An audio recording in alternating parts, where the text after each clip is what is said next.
Monggo videonya diaktifkan supaya saya merasa ada teman yang diajak bicara. Ya, ada pendengar dan ada pemirsa. Baik, bismillahirrahmanirrahim. Assalamualaikum warahmatullahi wabarakatuh. Waalaikumsalam warahmatullahi wabarakatuh. Waalaikumsalam warahmatullahi wabarakatuh. Bismillahirrahmanirrahim. Alhamdulillahirabbil alamin. Allahumma shalli ala sayyidina Muhammad wa ala ali sayyidina Muhammad. Amma ba'd. Yang terhormat Bapak Rektor UIN 1 Tulungagung, Bapak Dekan Fakultas Syariah dan Ilmu Hukum, Ibu Koordinator Prodi HKI UIN 1 Tulungagung, teman-teman semuanya dari HMTS HKI UIN 1 Tulungagung, dan semuanya yang bergabung di acara ini. Alhamdulillah kita masih diberikan kesempatan, kesehatan untuk bisa mengikuti kegiatan pada pagi hari ini. Pada kegiatan pelatihan kepenulisan ini, saya mendapat amanah kepercayaan dari panitia untuk menyampaikan materi berkaitan dengan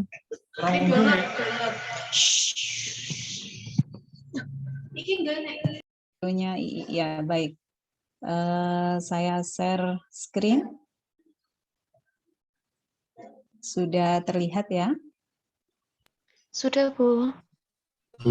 Sudah. Penulisan esai ya. Kalau bahasa Indonesia yang KBBI itu esai. Kalau yang dari bahasa Inggris itu S, A, dan Y itu esai dalam penulisan bahasa Inggris. Ada 3 hal ini yang akan kita kaji pada pagi hari ini. Kalau ingin menulis esai tentunya ya harus tahu esai itu bagaimana, cirinya apa saja, tipe-tipe esainya itu apa, kemudian struktur esai itu mengandung apa saja, dan terakhir adalah langkah menulis esai. Baik, kita sampai perkenalan dulu ya dengan esai itu apa. Coba saya ingin tahu, esai itu apa, Ii?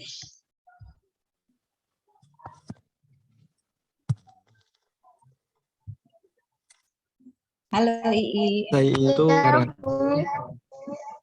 Esai itu apa, Ii? Esai itu menurut saya karangan, Bu. Nah, baik.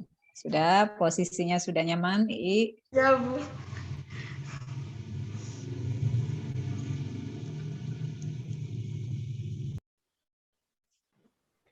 Nah, hikmah. Ada di tempat bergabung, Amidana Hikmah? Ada, Bu. Ada, ya. Esai itu apa, Amidana? Sebuah karangan dari sudut pandang pribadi, Bu. Insya Allah. Sudut pandang pribadi. Baik, Dava Feral. Esai itu apa?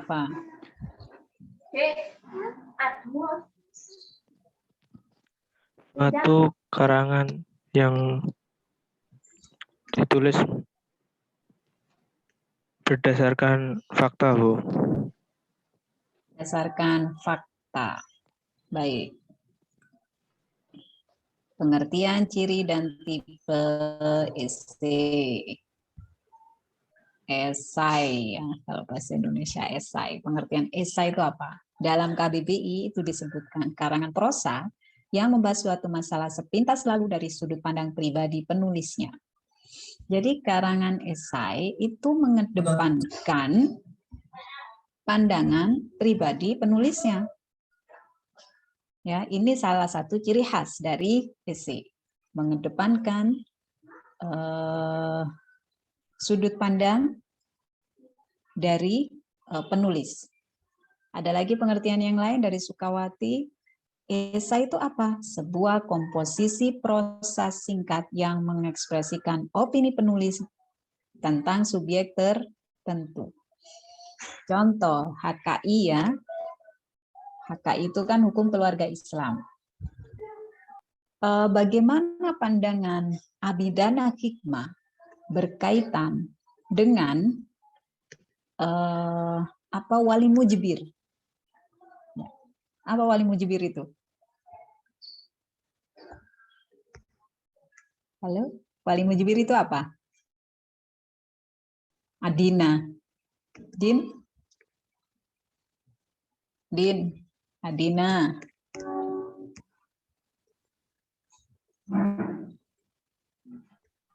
Ya, wali mujbir itu apa, Din? Wali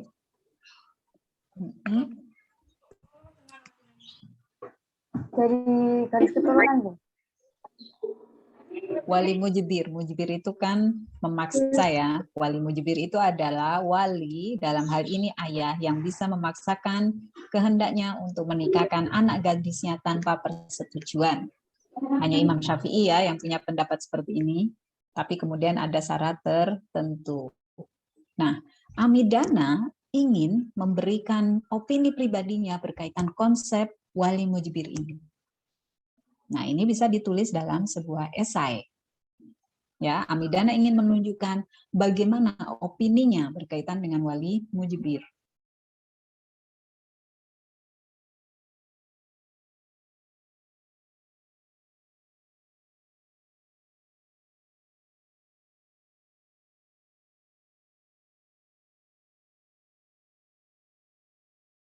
Dan permasalahan tertentu berdasar argumen, opini, atau sudut pandang pengarangnya dari hasil riset dan kajian sebelumnya. Ketika Amidana ingin menulis esai tentang wali mujbir, maka Amidana harus melakukan riset. Ya, bagaimana pendapat ulama madhab. Kemudian madhab Syafi'iyah. Dasarnya apa Syafi'iyah berpendapat kebolehan wali mujbir ini? Ternyata Syafi'iyah itu juga mewajibkan beberapa hal. Ada beberapa syarat yang harus dipenuhi dalam kondisi wali mujbir boleh memaksakan kehendaknya, memaksakan anak perempuannya untuk menikah. Ada syarat-syarat tertentu. Nah, ini bisa diperoleh kalau Amidana banyak riset, membaca hasil penelitian, membaca pendapat ulama. Ya, gitu. Jadi menulis esai itu tidak main-main. Ada riset karena penulis ingin menunjukkan opininya. Nah, opini kan harus didukung oleh argumentasi. Ada dalil. Dalilnya apa? Dalam Al-Quran ada tidak? Dalam hadis ada tidak? Kaidah fikihnya bagaimana? Ulama mazhab apa pendapatnya? Itu kalau dalam kajian hukum keluarga Islam. Ada lagi satu pengertian, yaitu suatu tulisan yang menggambarkan opini penulisnya tentang subjek tertentu yang dicoba untuk dinilainya. Hampir sama ya. Jadi esai itu pertama menampilkan, menyajikan sudut pandang penulis berkaitan dengan objek tertentu yang tentunya didukung oleh argumentasi yang diperoleh dari riset dan kajian sebelumnya. Bisa dipahami? Ya, Bu. Lanjut ya. Nah, ini ciri-ciri esai. Apa saja cirinya? Yang pertama dalam bentuk prosa narasi, bukan puisi ya. Kalau puisi beda lagi. Ya, kalau Amiruddin ingin menulis puisi karena dia lagi galau, itu bukan esai. Ya.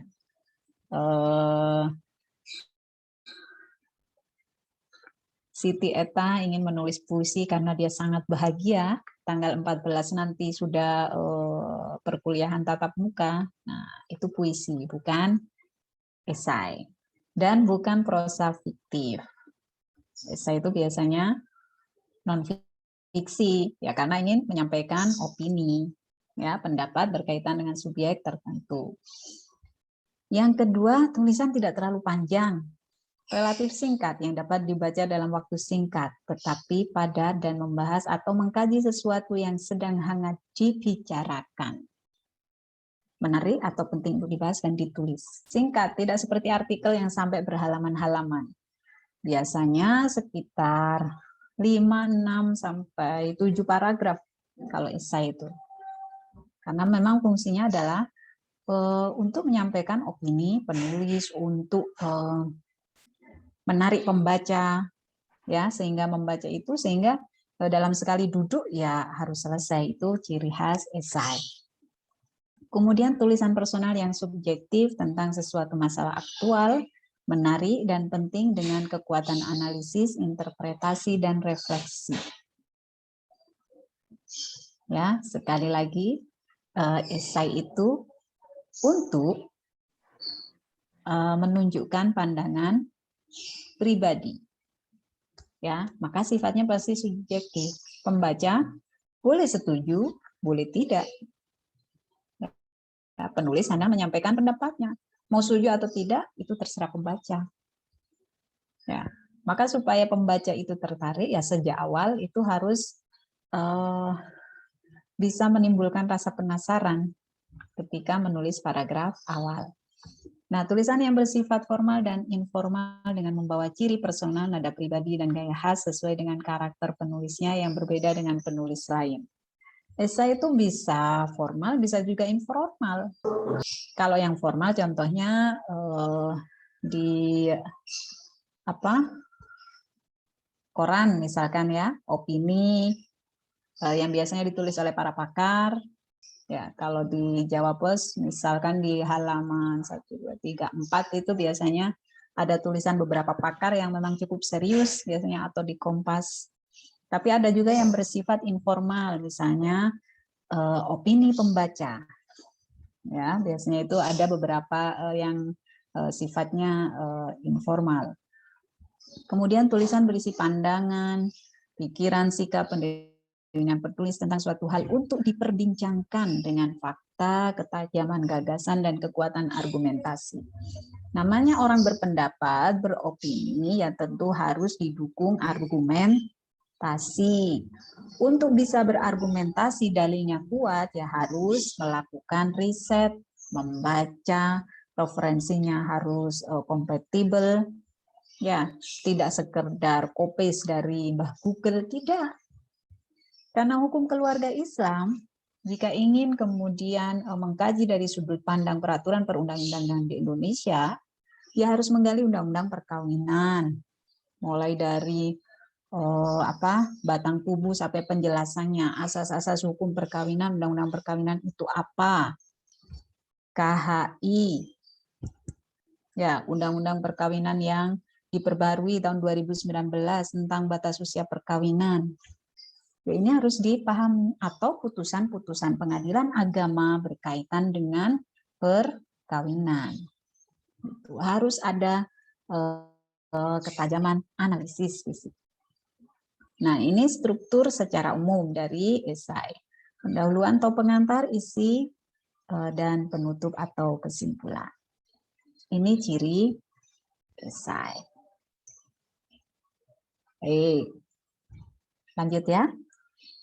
Nah, selanjutnya tipe-tipe esai. Ada beberapa tipe esai. Yang pertama, esai familiar. Menggambarkan beberapa segi kepribadian pengarang berdasarkan tanggapan atas kehidupan yang dijalani. Ini esai tentang perjalanan hidup, ya, bisa berupa refleksi. Misalkan tulisannya A.S. Laksana itu, kalau sering nulis di Jawa Pos, beliau penulis luar biasa. Biasanya beliau bercerita tentang pengalamannya, ya, baik masa kecil dulu, masa lalu maupun masa kini. Kalau nulis status di Facebook, nah ini biasanya bisa di sini ya, esai familiar berkaitan dengan tanggapan atas kehidupan yang dijalani. Esai karakter menggambarkan sifat, tipe, tingkatan, kelas, dan kepribadian seseorang sehingga sering mempunyai tujuan moral. Sebentar.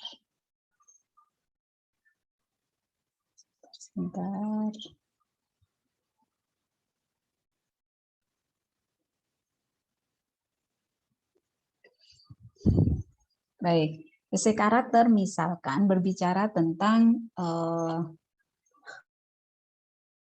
tokoh Nabiullah Muhammad ya, berkaitan dengan suasana Isra Mi'raj ya. Bagaimana Rasul ketika kesedihan Amul Husni, yaitu sangat sedih ditinggalkan oleh orang-orang yang sangat dicintai. Pertama istrinya Sayyidah Khadijah, kedua pamannya Abu Thalib, orang yang sangat mendukung beliau.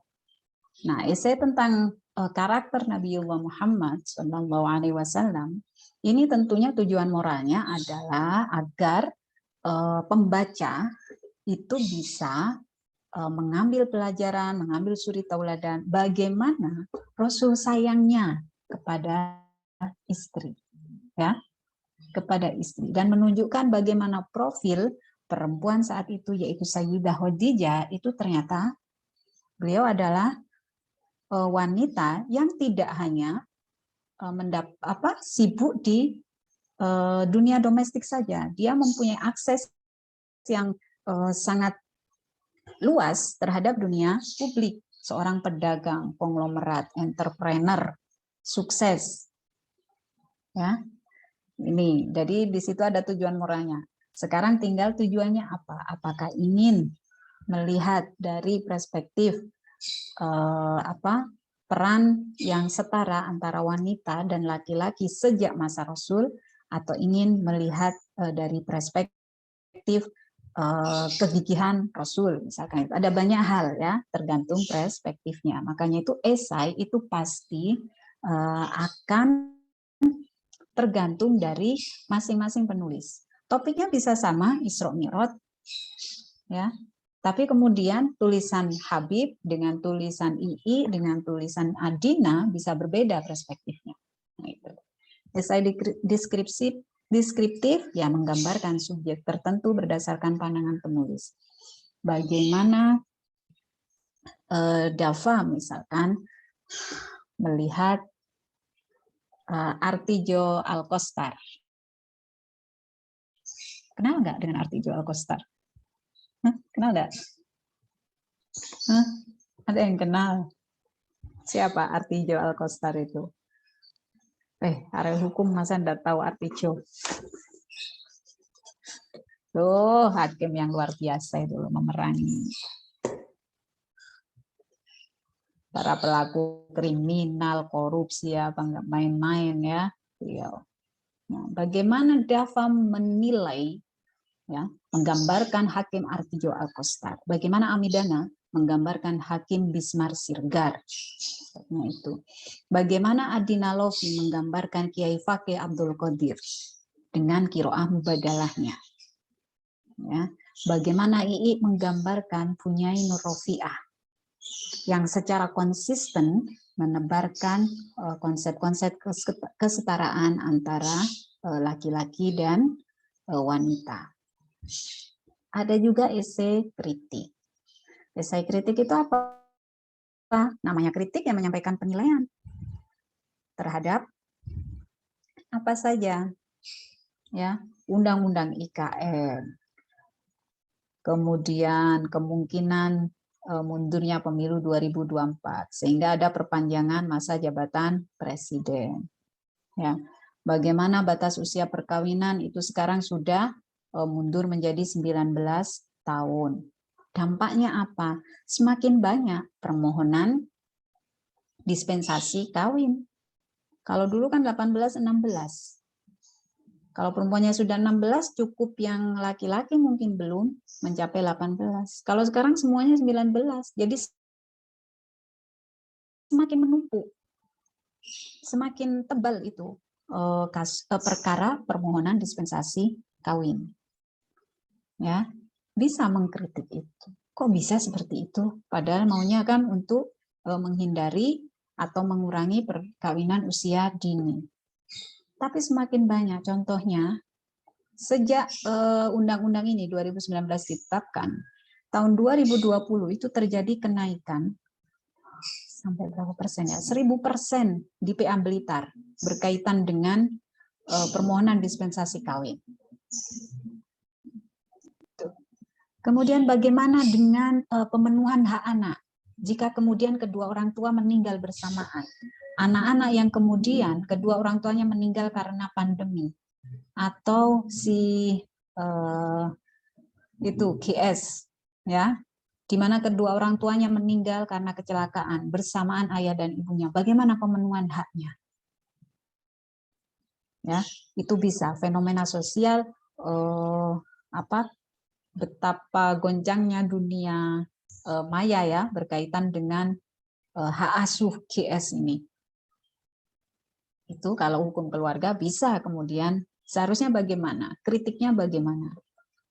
Ya, itu isai ilmiah. Kalau namanya ilmiah ya berarti menyajikan hasil observasi dan riset ilmiah. Sejak pandemi, apakah terjadi tren kenaikan kasus perceraian di pengadilan agama? Ya, diobservasi. Pengadilan Agama Tulungagung, Pengadilan Agama Trenggalek, Pengadilan Agama Blitar, Pengadilan Agama Kediri. Dilihat angkanya mulai dari 2019, 2020 sampai 2021.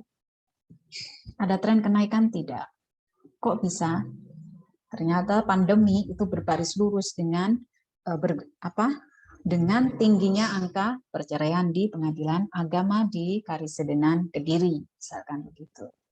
Esai filosofis menyajikan hasil refleksi penulis mengenai kebenaran agama, pendidikan, dan filsafat. Nah, biasanya yang menulis ya para pakar ya ini, atau refleksi di akhir tahun. Nah, ini biasanya juga sangat filosofis biasanya. Kalau ada tulisan-tulisan para pakar ya, baik itu pakar hukum misalkan di media-media massa di akhir tahun, kaleidoskop. Nah, itu biasanya ada esai-esai yang cukup filosofis. Baik, lanjut. Nah, tujuan ini juga penting ya dalam menulis esai. Apa tujuannya?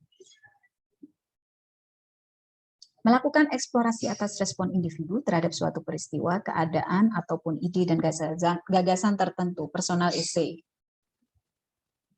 Ya, personal, pendapat pribadi.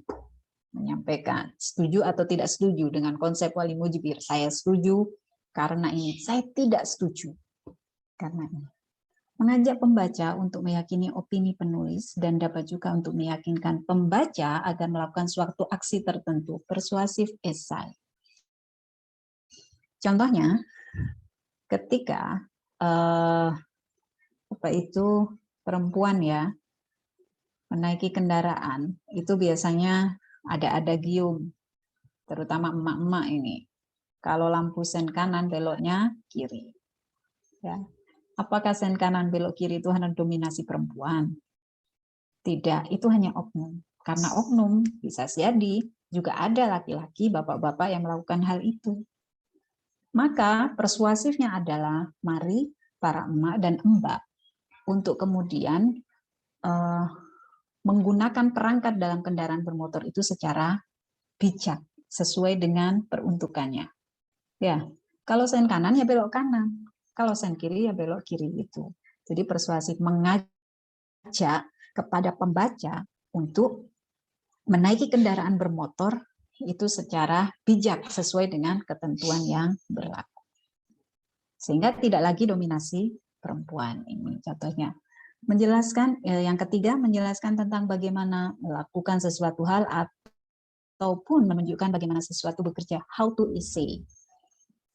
Contohnya essay tentang cara pendaftaran perkawinan. Ya.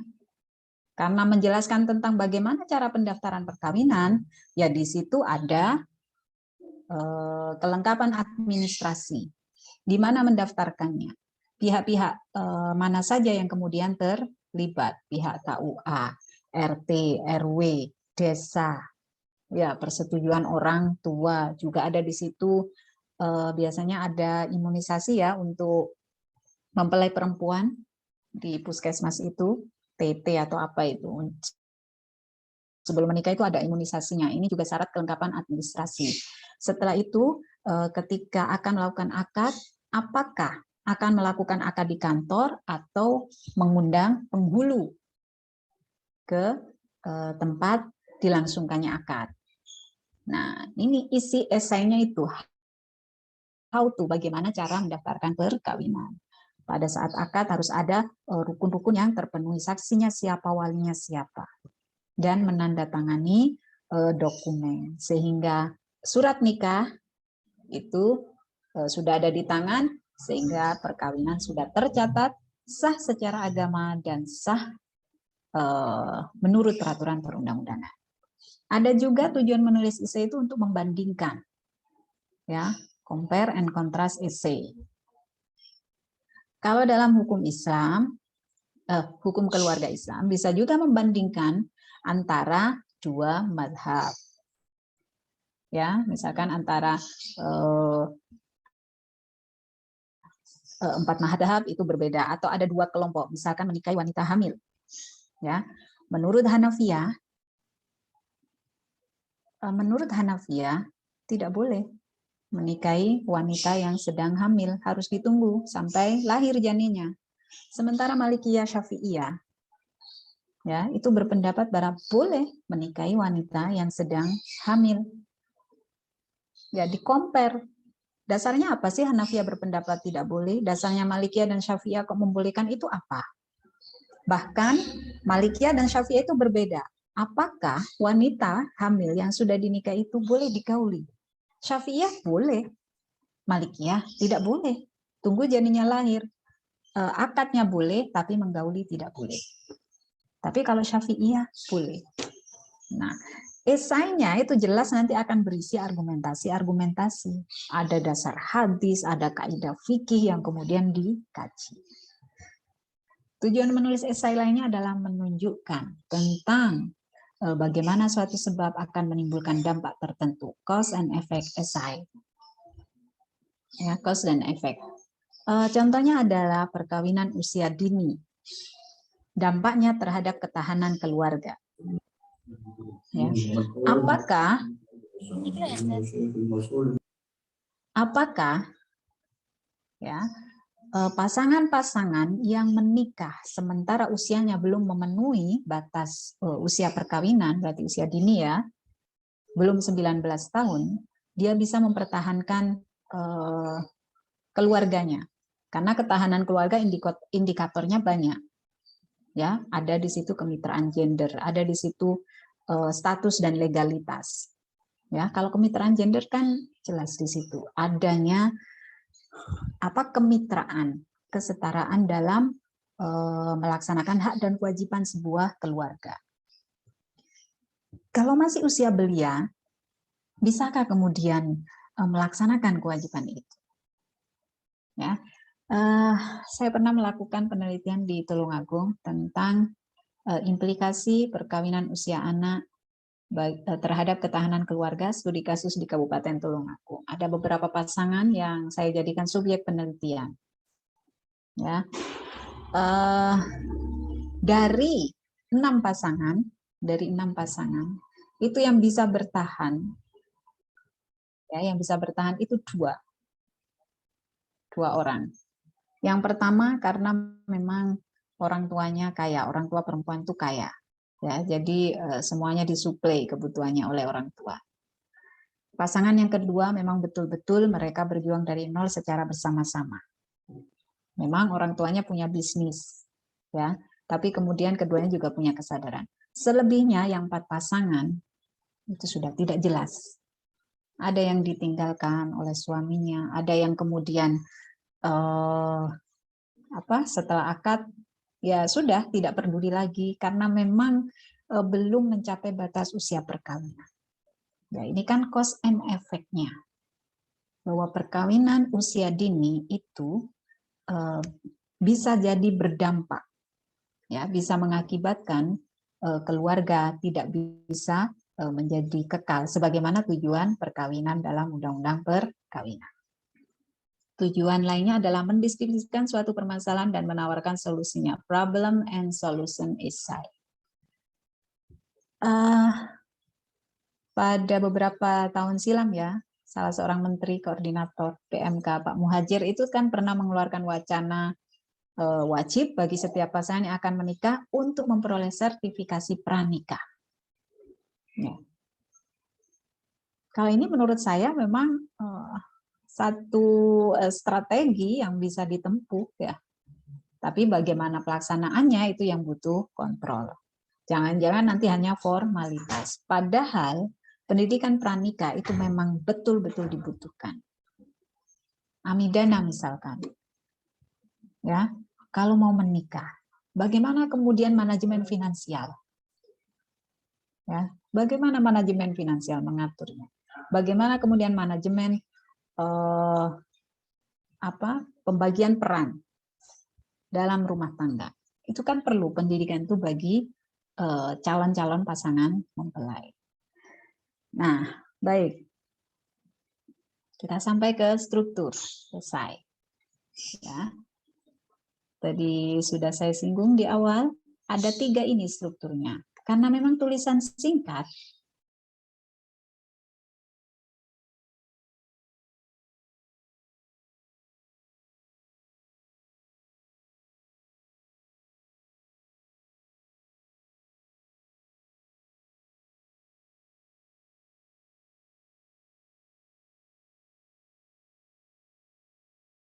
atau pokok masalah yang berfungsi mendudukan inti bahasan. Ya, intinya untuk menarik pembaca sehingga tertarik membaca esai ini. Memberi identitas masalah yang dibahas, menarik perhatian pembaca, memberi indikasi gagasan yang akan diungkapkan, menunjukkan bagaimana masalah akan dipaparkan. Ya. Ini, bagian pengantar sebaiknya tidak menggunakan bullet atau numbering. Karena baru pengantar kan ya. Nanti kalau sudah batang tubuh tidak masalah jika menggunakan bullet. Nah, bentuknya apa? Bisa pernyataan universal, analogi, anekdot, kutipan, kondisi umum, informasi ganjil, pertanyaan, kata kiasan, temuan data, definisi atau putar balik. Baik, sebentar. Saya ingin menunjukkan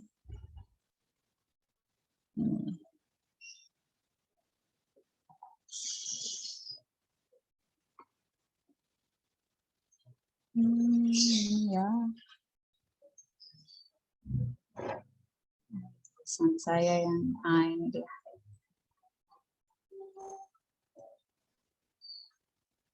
Nah, ini. Saya pernah menulis ini, sen kiri belok kanan bukan monopoli perempuan. Apa pengantarnya? Ini. Pengantarnya di radio itu saya dengar. Ya. Penyiarnya itu membincangkan terang perilaku oknum mama dalam berkendara. Saya pilih oknum. Ya, karena laki-laki juga bisa saja melakukan hal yang sama. Nah, kemudian ada data di sini tentang korban kecelakaan. Laki-laki yang lebih banyak. Nah, ini salah satu contoh pengantar, ya. Jadi pengantar itu memang untuk menarik perhatian. Ya, bisa juga dengan kutipan. Ya, baik kutipan sebentar. Kita cari yang kutipan. Keliru. Yang kutipan itu sebentar. Yang memilih pasangan. Nah, ini. Saya awali tulisan saya dengan hadis dari Ibnu Majah tentang seorang perempuan yaitu Hansa. Ya, yang dijodohkan ayahnya dan dia tidak begitu menyukai calon pasangannya. Hansa kemudian menemui Rasul dan menyampaikan permasalahannya. Rasulullah memanggil ayah Hansa dan memintanya untuk menyerahkan urusan perjodohan kepada Hansa, anak perempuannya. Di luar dugaan, selanjutnya Hansa menyampaikan pernyataan yang ada di awal tulisan ini. Hadis riwayat Aisyah. Wahai Rasulullah, aku sebenarnya menuruti apa yang telah diperbuat ayahku untuk menjodohkan aku dengan laki-laki yang sesungguhnya tidak aku sukai. Namun aku hanya ingin memberitahukan kepada para perempuan bahwa para ayah tidak mempunyai hak sama sekali memaksakan pernikahan. Ya, ini pengantar esai. Jadi bebas. Mau kalau menarik pembaca kan perlu ada modifikasi ya, kira-kira apa yang disampaikan. Itu. Baik, selanjutnya ini batang tubuh. Apa isinya? Kalau tadi kan sekitar 1 sampai 2 paragraf saja. Ini bisa beberapa paragraf. Tapi sekali lagi karena esai itu adalah tulisan singkat, ya kira-kira kalau isinya bisa 4 sampai 5 paragraf ya. Karena ini sudah isi, ya ini pendapat, pikiran, pendirian, penilaian, data-data, ya fakta, argumentasi. Nah, di sini diperlukan riset. Ya. Ini gagasan, opini, interpretasi, pemahaman penulis disertai fakta dan argumentasi yang kuat. Kalau mau kuat berarti harus ada referensinya. Ya, dalam menulis bagian isi sangat penting untuk menyusun struktur isi sebaik mungkin. Harus fokus pada masalah. Ya, setiap paragraf itu harus terpadu, kemudian koheren. Uraian contoh, klasifikasi, cause effect, perbandingan, kronologis atau deskripsi. Baik, kita ke sini. Isinya, saya tulis juga kalimat tanya di sini untuk menarik perhatian. Ya.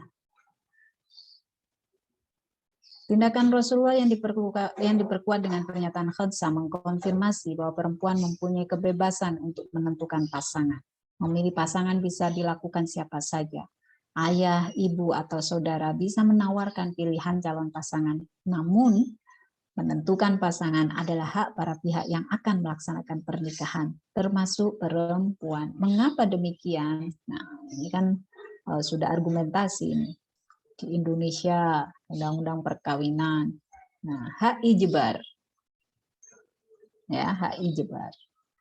Sebelum membahas hak ijbar, saya sampaikan dulu kalau dalam Islam itu ada 3 kata ini, ikroh, taklif, ijbar. Kalau ikroh ini kan memaksa, wamastukrihu alaihi. Orang kalau dalam paksaan itu kan bisa alasan pembenar. Ya, kalau melakukan tindak pidana dalam paksaan itu tidak bisa dikenai sanksi. Ya, karena dipaksa. Wong rufi al-qalam kok, ya. Kalau dalam paksaan itu loh tidak dikenai ketentuan hukum. Ini ikroh, negatif konotasinya. Kalau taklif itu yang mukallaf itu wajib. Ya, taklif. Maka kala sudah akil balik, ya dia adalah seorang mukallaf yang wajib memenuhi kewajiban sebagai seorang muslim, sholat, puasa, zakat, dan seterusnya. Ijbar. Ya, ijbar ini ternyata ada banyak syaratnya. Ya, sampai 7. Nah, ijbar kemudian berbeda dengan ikroh dan taklif karena ijbar di sini ada satu kontrol gitu ya. Karena syaratnya lihat, wali mujbir bisa melakukan ijbar itu adalah ayah dan kakek, batasannya itu bukan yang lain. Ya, kedua, ini masih gadis, belum cukup dewasa. Ketiga, tidak ada perselisihan antara perempuan dan calon pasangannya, nggak musuhan antara anak perempuannya itu dengan calon suaminya. Keempat, tidak ada perseteruan antara perempuan dan ayah, hubungannya baik-baik saja antara anak perempuan dan ayahnya. Kelima, calon pasangan sekufu. Ya, jadi ada syarat. Jadi memaksa itu tidak sekedar memaksa begitu, tidak, tapi ada rambu-rambunya. Nah ini, ya. Ini batang tubuhnya, argumentasi. Nah, selanjutnya penutup, conclusion. Ya. Bisa dengan menyatakan ulang poin-poin penting, generalisasi, simpulan dulu ke kini, penilaian, ya tergantung model tulisannya apa, model esainya apa. Kalau di sini saya hanya satu ini kesimpulannya. Ayah sebagai wali perempuan mempunyai hak untuk menikahkan, bukan hak untuk memaksakan kehendak. Perempuan mempunyai kebebasan untuk menentukan pasangan. Ini paragraf kesimpulan. Baik. Bagaimana? Bisa dipahami?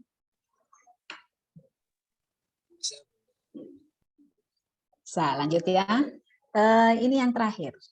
Ya, kajian kita yang terakhir. Bagaimana sekarang cara menulis esai? Ya, bagaimana caranya?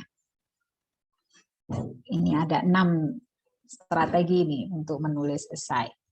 Yang pertama ya tema atau topik apa yang mau ditulis.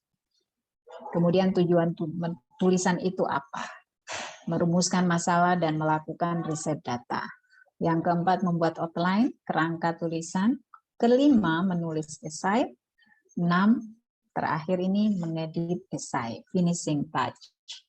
Sentuhan akhir pada tulisan. Kita mulai dari menentukan tema. Ya, bagaimana caranya? Menentukan tema. Belum.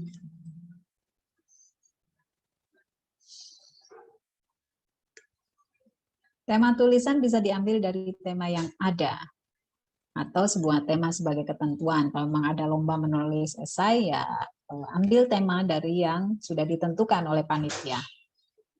Apabila tidak ada tema, ya kita cari tema secara mandiri. Bingung kan kadangkala?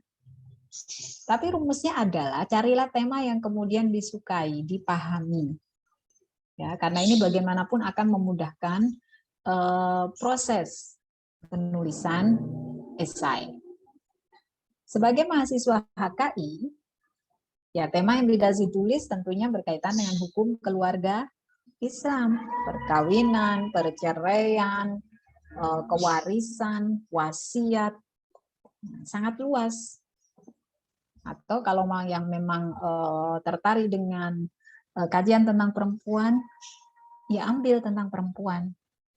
Ya, yang jelas adalah tema yang disukai, yang menjadi passion. Ya, kalau sudah suka itu kan sudah.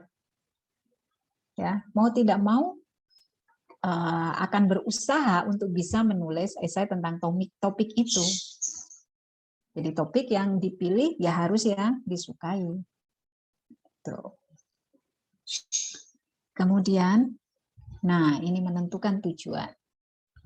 Tujuannya untuk apa menulis itu? Ya, apakah yang tadi sudah disampaikan apakah hanya personal essay atau persuasif essay? Kalau personal ya memang menyampaikan pendapat pribadi saja. Kalau persuasif berarti mengajak pembaca untuk mengikuti apa yang dikehendaki oleh penulis. Ya, apakah akan menjelaskan how to prosedur pendaftaran perkawinan, misalnya gitu, ataukah cause effect, ya sebab akibat. Maka ini yang harus ditentukan dulu. Sama seperti menulis proposal ya. Proposal kan temanya apa, tujuannya nanti bagaimana. Ya. Nah, setelah itu rumusan masalahnya apa yang akan digali. Ya, berarti menentukan isu. Contoh, isunya adalah tentang hukum perkawinan. Ya, kemudian yang akan digali tentang akad nikah daring, online. Ya, akad nikah daring secara online. Bagaimana akad nikah daring menurut hukum Islam dan hukum positif. Ya. Misalkan itu rumusan masalahnya. Maka setelah itu, ya melakukan riset data, cari referensi sebanyak-banyaknya berkaitan dengan hasil penelitian tentang akad nikah daring. Bagaimana penjelasan ulama mazhab berkaitan syarat ijab qabul. Apakah ulama mazhab mewajibkan bahwa ijab qabul itu harus dilaksanakan dalam satu tempat? Kalau satu tempat berarti kan tidak mungkin dari. Ada tidak kemudian ulama yang memaknai ittihadu majlisil ijab wal qabul, bersatunya majelis ijab dan qabul itu tidak memaknai secara tempat, tapi memaknai tidak adanya jeda antara lafaz ijab dan qabul.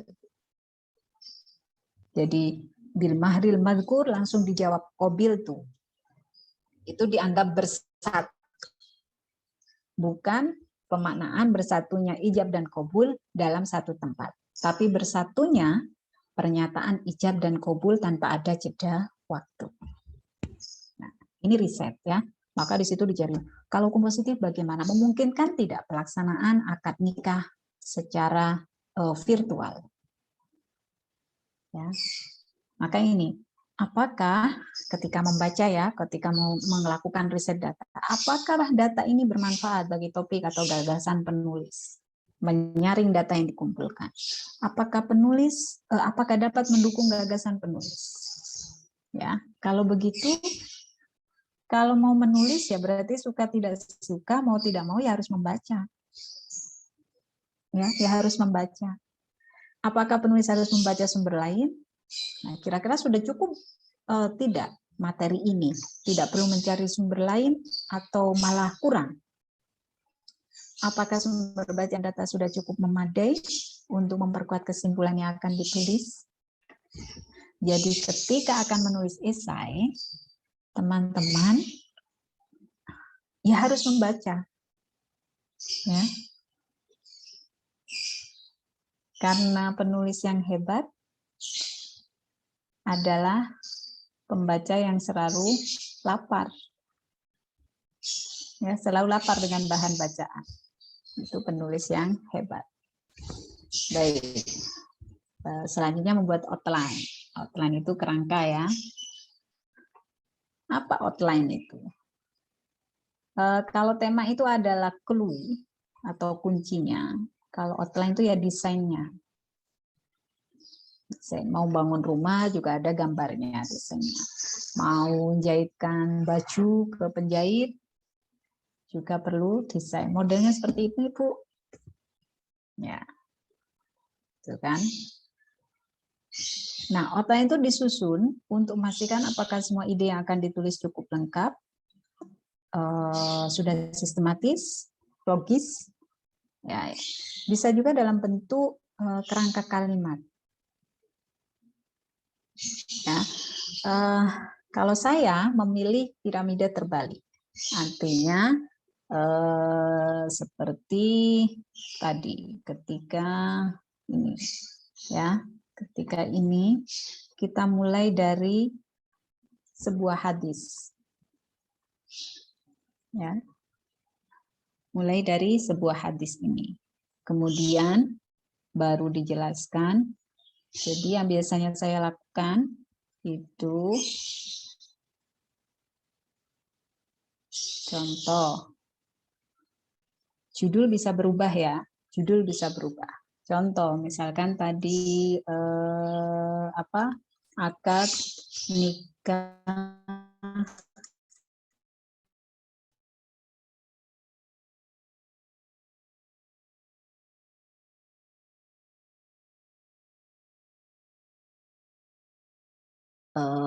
nikah virtual.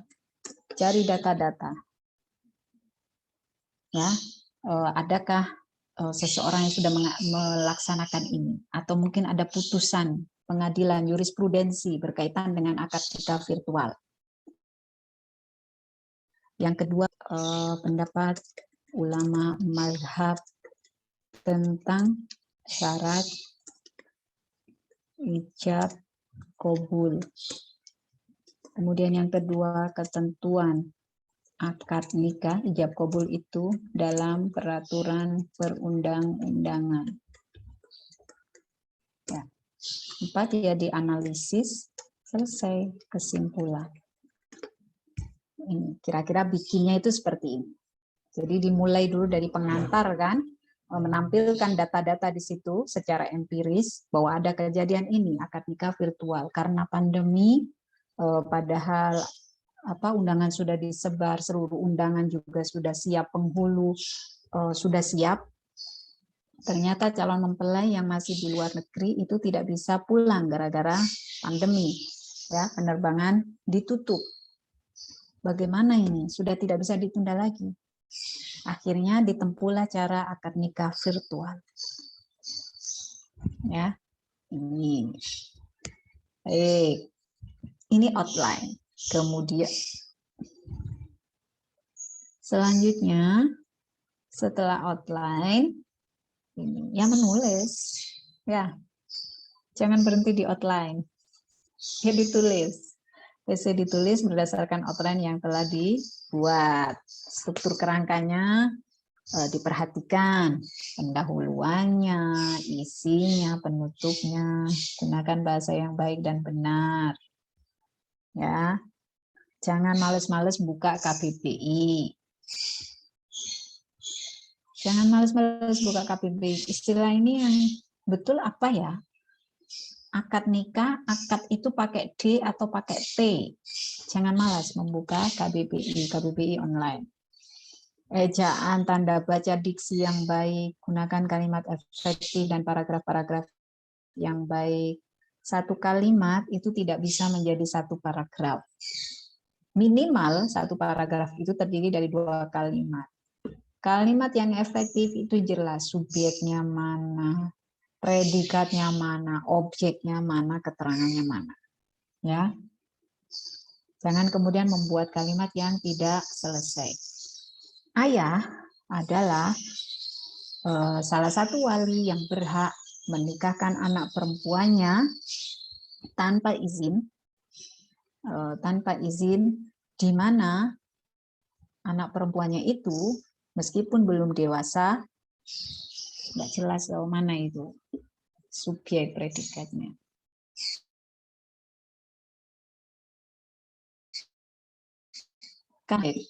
Hanya sedikit tidak panjang itu lebih bagus, ya, bisa dipahami. Tuh. Nah, mengedit, edit ini bagian akhir ya. Yang penting itu nulis dulu. Jangan melakukan proses editing di tengah proses menulis. Sudah tulis aja dulu sampai selesai, mau benar mau salah. Baru disinilah memeriksa ide-idenya, diksinya tepat enggak, kalimatnya sudah efektif enggak, titik komanya. Ya. Dari sisi sistematik, bahasi, kadang-kadang juga ada ide yang apa di sana. Dan setelah selesai edit, jangan lupa ini referensi. Cantumkan semua sumber yang dikutip dalam data dalam bentuk footnote. Tulis juga identitas penulis esai secara singkat. Saya biasanya menggunakan InNote. Ya, seperti ini, Muhammad 1979. Kalau memang mau mana kita mengutip, artinya kita ngaku-ngaku pendapat orang lain. Itu tidak pidana dalam dunia akademik. Ya, extraordinary academic crime.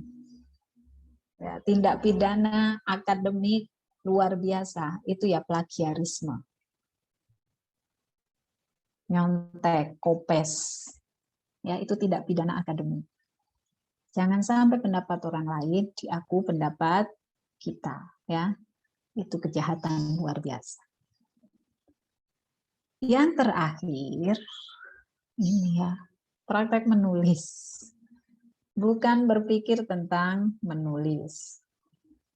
Ya sudah, nulis saja sudah, nggak usah mikir tentang menulis. Praktek, sudah. Tulis, tulis, tulis.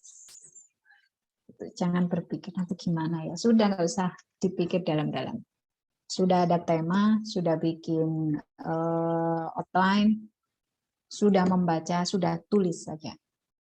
Dan jangan lupa parafrase.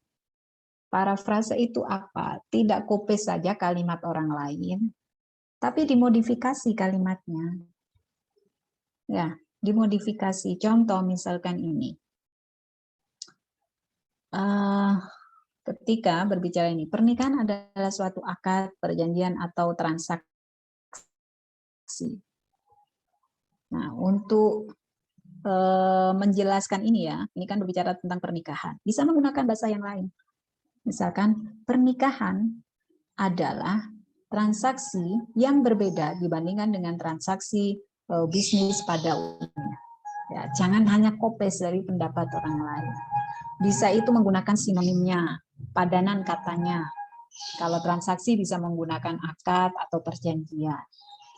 Bisa juga misalkan kalimat aktif diubah menjadi kalimat pasif. Ya, ada banyak hal untuk melakukan parafrase. Yang penting tidak kopis begitu saja. Ya, demikian. Terima kasih atas perhatian dari teman-teman semuanya.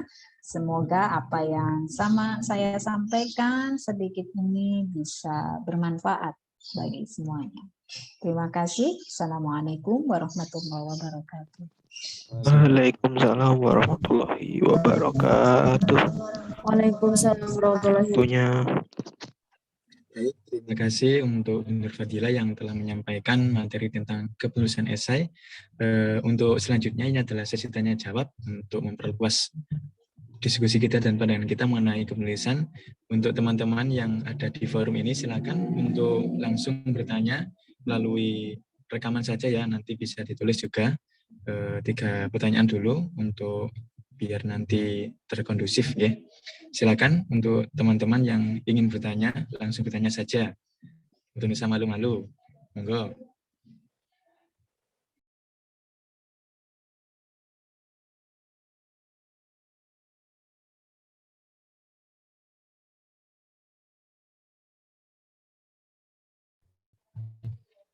Ya baik, untuk menunggu teman-teman bertanya, saya juga ingin menyampaikan kepada Bu Nur Fadila, untuk bulan depan ini kan langsung praktek Bung Ye.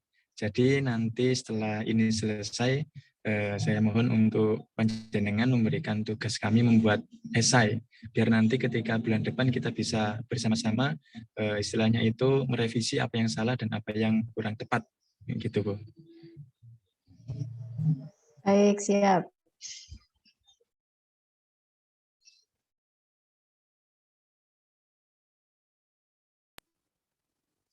Izin bertanya, Bu. Monggo.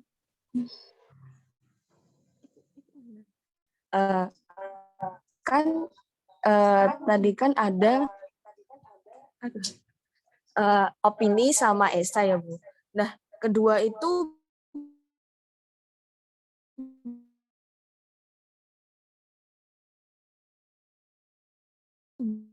bedanya itu di bagian yang mananya, Bu? Sebuah karangan. Nah, itu opini ataupun termasuk esai itu di bagian mananya? Terima kasih. Maaf tadi terputus ya, bisa diulangi Adina?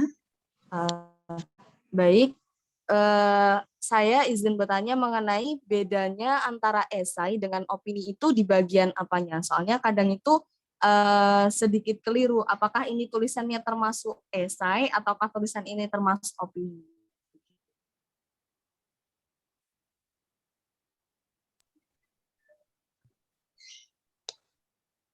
Baik, Amiruddin, ini disimpan dulu pertanyaannya atau bagaimana? Langsung dijawab saja.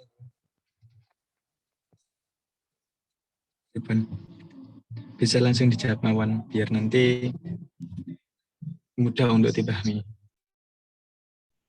Baik, terima kasih Adina Lofi atas pertanyaannya.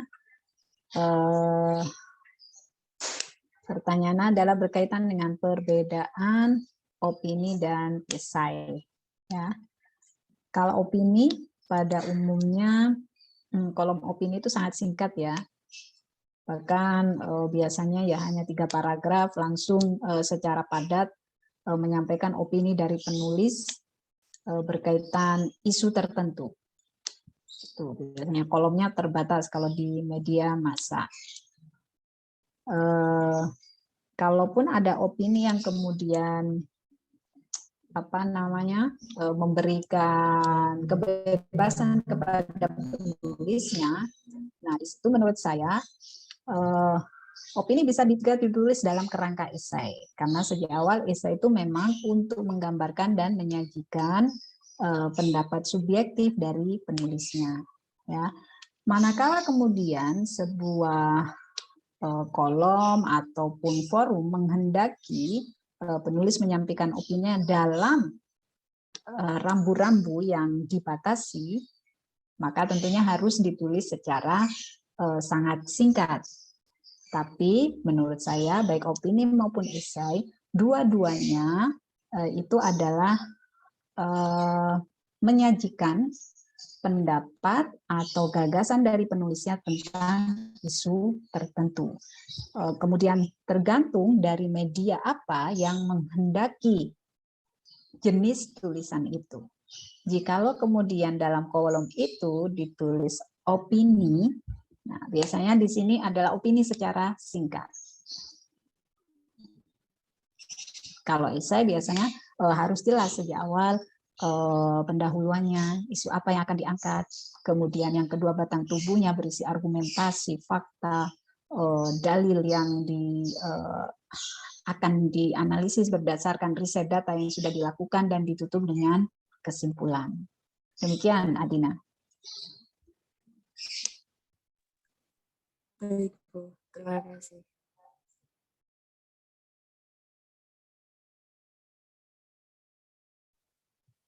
Izin bertanya, Bu. Monggo. Ya, tadi kan dijelaskan mengenai tipe-tipe daripada esai dan juga dijelaskan tentang tata cara pembuatan esai. Nah, kita tahu bahwasanya ada beberapa tipe dan ada satu cara. Artinya, apakah hanya ada satu cara atau setiap tipe ini ada cara-cara yang berbeda daripada tipe-tipe yang lain, Bu? Kayak tipe familiar, terus karakter, kritik, deskriptif, ini kan berbeda-beda. Apakah cara pengerjaannya juga menggunakan tipe yang sama atau yang berbeda? Gitu. Baik, Amiruddin, terima kasih pertanyaannya. Tipe-tipe esai itu bisa bermacam-macam, tapi secara umum struktur esai tidak lepas dari 3 unsur tadi. Ya, jadi dimulai dengan pendahuluan atau pengantar, biasanya tidak lebih dari 2 paragraf, yang kedua batang tubuh atau isi sekitar 4-5 paragraf, dan kesimpulan. Jadi pada umumnya meskipun tipikal esai deskriptif, esai filosofis, selalu dalam kerangka ini ada pendahuluan, batang tubuh, isinya, dan kesimpulan. Bagaimana modifikasinya? Lagi-lagi tergantung dari passion dari penulis ya. Tentunya setiap penulis mempunyai kekhasan tersendiri. Amiruddin mungkin akan cenderung menampilkan dalil-dalil dan argumentasi dari kitab tentang ulama madhab misalkan. Sementara Adina itu dia passionnya pada hukum positif, peraturan perundang-undangan. Maka di situ akan terlihat bagaimana cara penulisan esai dari masing-masing penulis yang punya ciri khasnya sendiri-sendiri. Demikian, Amiruddin.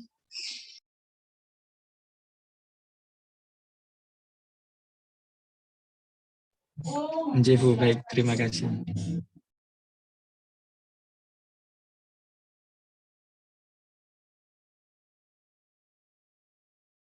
Untuk teman-teman mungkin ada yang perlu ditanyakan lagi mengenai esai ini, masih saya persilakan.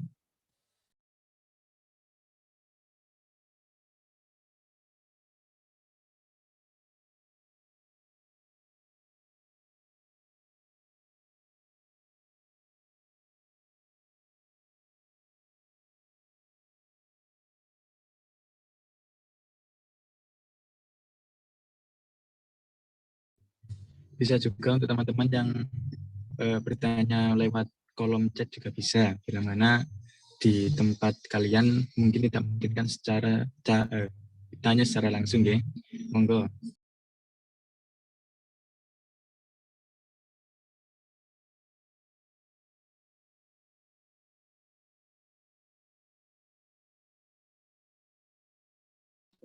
Bu izin bertanya. Monggo.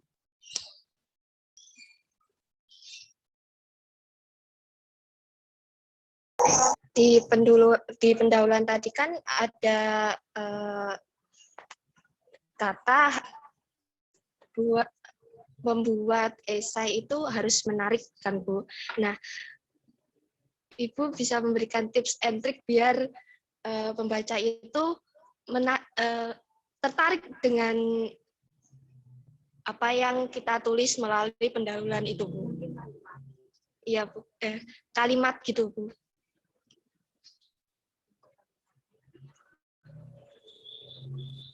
Seperti itu Bu. Terima kasih.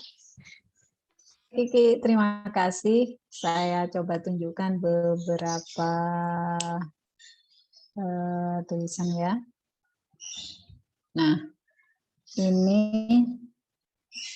perempuan dan tulang rusuk. Ya, imajinasinya kan langsung bahwa perempuan tercipta dari tulang rusuk ya. Saya awali dari ini. Ini lagunya Diva Dangdut ini.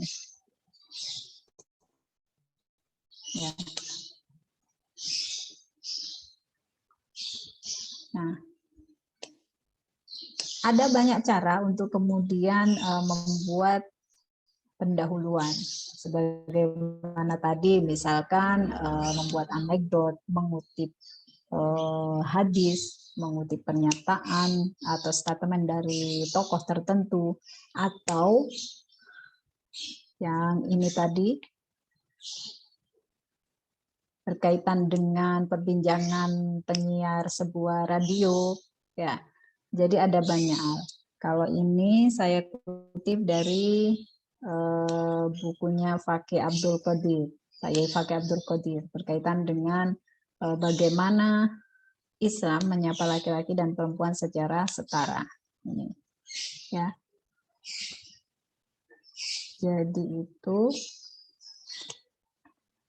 salah satu strategi untuk membuat pengantar. Bebas menurut saya, apa yang kemudian ingin diangkat dalam sebuah esai itu bisa dikaitkan dengan situasi yang teman-teman hadapi sehari-hari. Ya, misalkan tadi diawali dengan fakta empiris, atau bisa juga mengutip misalkan apa? Ini lirik lagu tertentu. Ya, kadang-kala lirik lagu itu kan membawa pesan moral ya. Bisa juga mengutip hadis, mengutip pernyataan tokoh tertentu. Atau kemudian bisa saja menggunakan kalimat-kalimat yang sedang viral, misalkan contoh perang Ukraina dan Rusia, ada satu statement hura ya yang sedang in itu. Ya. Jadi tergantung kemudian apa yang ingin dikaji. Kalau hukum keluarga Islam menurut saya sangat mudah karena ini berkaitan dengan perkawinan ya, perkawinan, perceraian, waris, wasiat. Oh ya, sebentar, ada lagi ini. Sebentar. Tentang kewarisan. Kewarisan. Oh, dan perempuan. Ini ayat waris dan perempuan. Nah, saya bicara tentang bagaimana secara historis ayat waris itu turun kepada masyarakat Arab yang sangat patriarki. Ya, fakta empirisnya memang itu yang terjadi pada masa Arab jahiliyah. Ya, kemudian saya tampilkan di sini tentang bagaimana Al-Quran membawa misi tertentu untuk membebaskan dan membuat posisi perempuan itu setara dengan laki-laki dengan ayat waris ini. Ya, jadi ini salah satu contohnya. Jadi silakan atau teman-teman yang lain kemudian menampilkan pengantar yang bisa mencuri perhatian pembaca. Ya, saya biasanya juga mengangkat ini sebentar, ada lagi contoh, misalkan ini, ketika saya menulis tentang berdamai dengan kesedihan. Ya, ini pengantarnya saya tulis beberapa cuplikan-cuplikan saja. Ya, ini musibah tentang burung perkututnya yang lepas ya ketika dimandikan.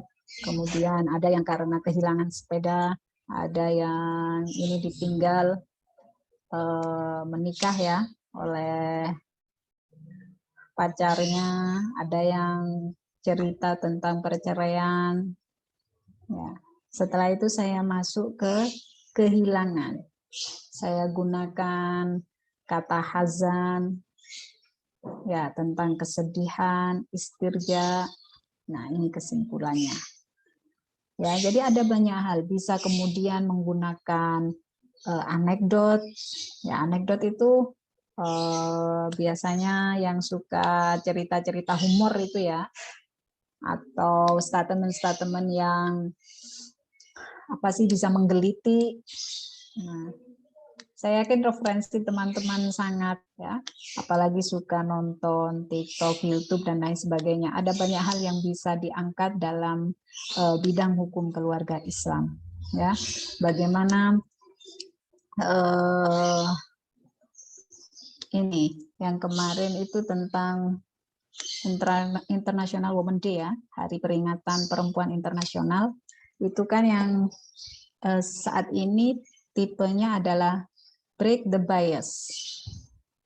Jadi ini tanda silang di dada, banyak yang kemudian viral ya foto-foto itu, karena memang temanya peringatan Hari Perempuan Internasional tahun ini adalah break the bias, memecah bias dalam segala lini kehidupan, ya, dalam segala bidang.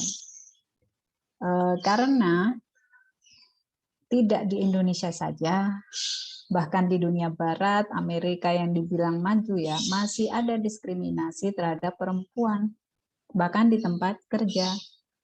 Kalau teman-teman suka melihat beberapa film dari barat, misalkan tentang ya, kadangkala seorang petugas official, police officer, seorang perempuan itu sangat berbeda ketika kemudian yang dihadapi adalah polisi laki-laki.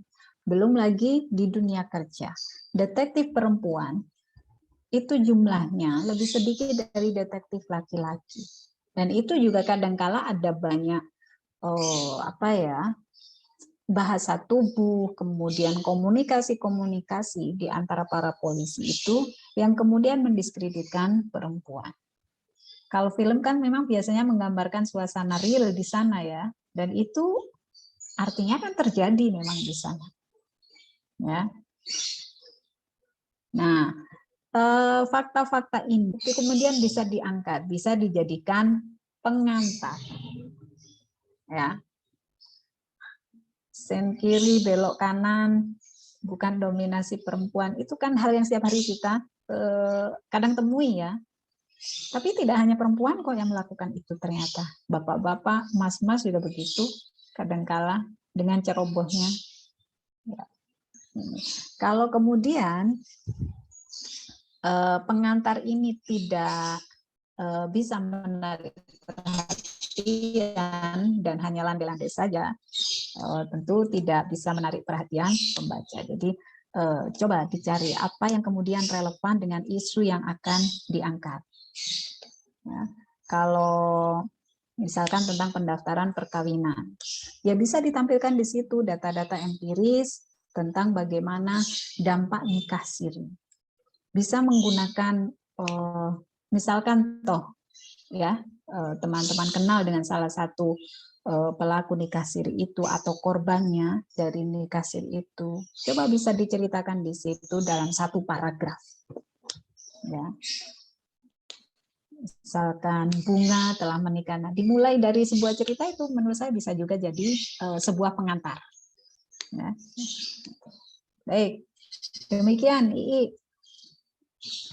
Baik Bu, terima kasih. Sama-sama.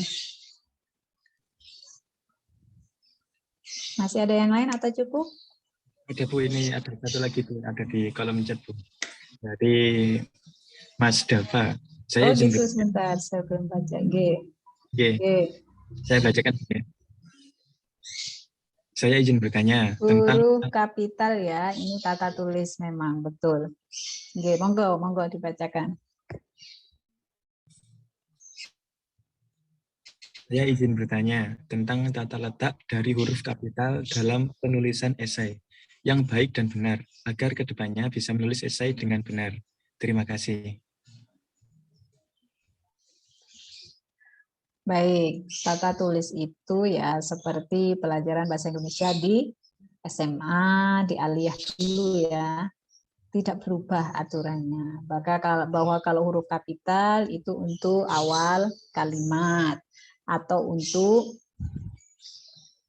nama orang, nama kota, ya, nama gunung, nama bunga, nama. Ya, isim kalau di nama itu pasti menggunakan huruf kapital awal. Ya. Jadi memang tata tulis itu sangat mempengaruhi pembaca mau baca tulisan kita atau tidak. Ya, bayangkan jika teman-teman kemudian membaca tulisan yang enggak jelas titik komanya, amburadul penulisan huruf kapitalnya. Baca paragraf pertama sudah tidak tertarik. Maka ini tulislah yang baik dan benar. Ya, tulislah yang baik dan benar. Dan ini menjadi kesalahan yang paling umum sampai ketika sedang penyusunan tugas akhir ya. Satu kalimat jadi satu paragraf. Itu dari mana? Kemudian ilmunya. Kemudian satu kalimat itu terdiri lebih dari 10 baris itu satu titik. Maka bikin kalimat itu jangan panjang-panjang. Yang penting jelas subjek, predikat, objek, dan keterangannya. Ya. Ini sebentar. Nah, saya beri contoh ini.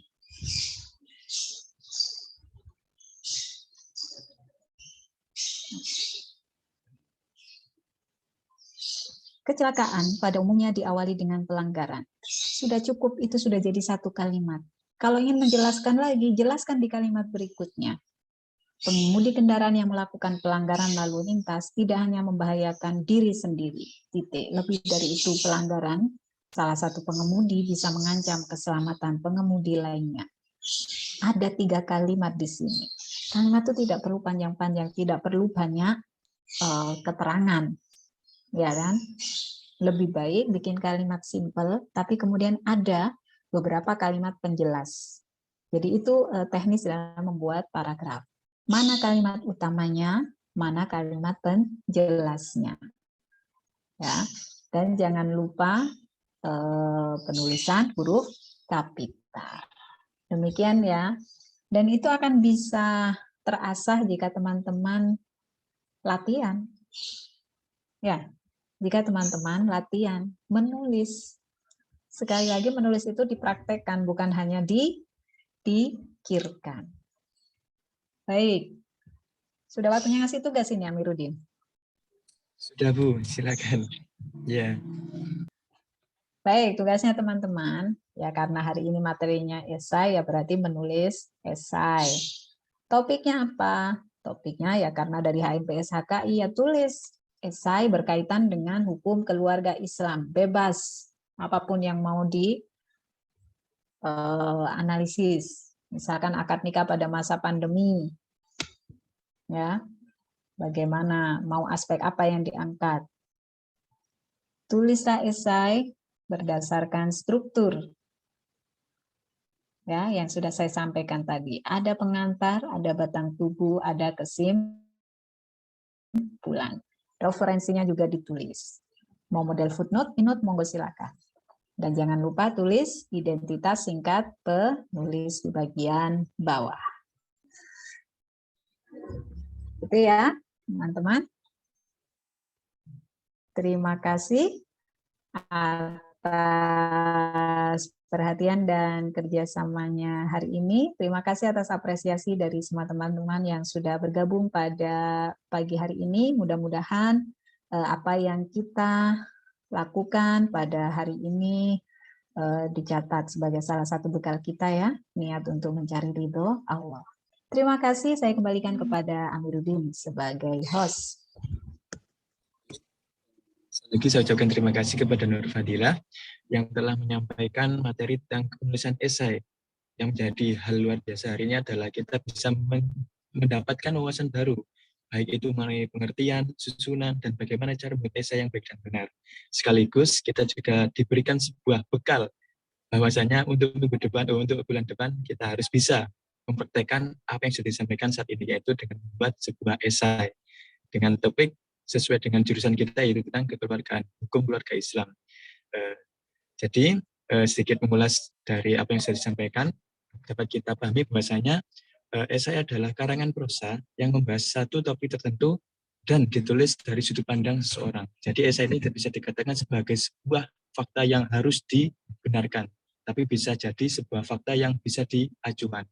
Oleh karena itu, kita sebagai mahasiswa sudah seharusnya bisa mengerti bagaimana tata cara penulisan dan bagaimana cara membuat esai yang baik dan benar. Kemudian, karena kita sebagai seorang kaum intelektual, sudah seharusnya kita mau dan berjuang untuk menulis, karena dari menulis kita bisa dikenal dunia. Baik, mungkin itu dari saya sebagai moderator.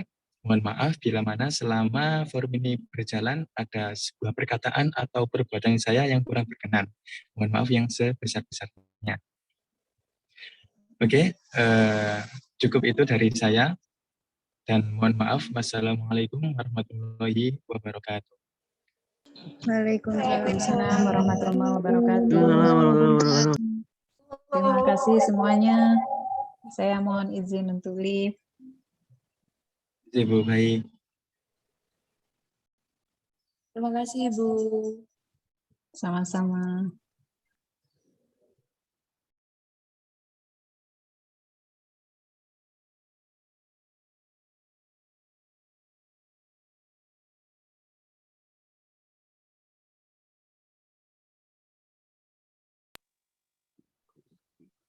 Untuk pengumpulan tugas esai bagi teman-teman ini menyusul ya. Yang penting silakan dikerjakan dulu. Nanti akan saya informasikan lagi di grup. Apakah nanti dikumpulkan lewat WA atau lewat link. Sekian, terima kasih. Sekali lagi saya ucapkan banyak terima kasih pada peserta yang sudah berpartisipasi. Saya izin live, ya. Monggo.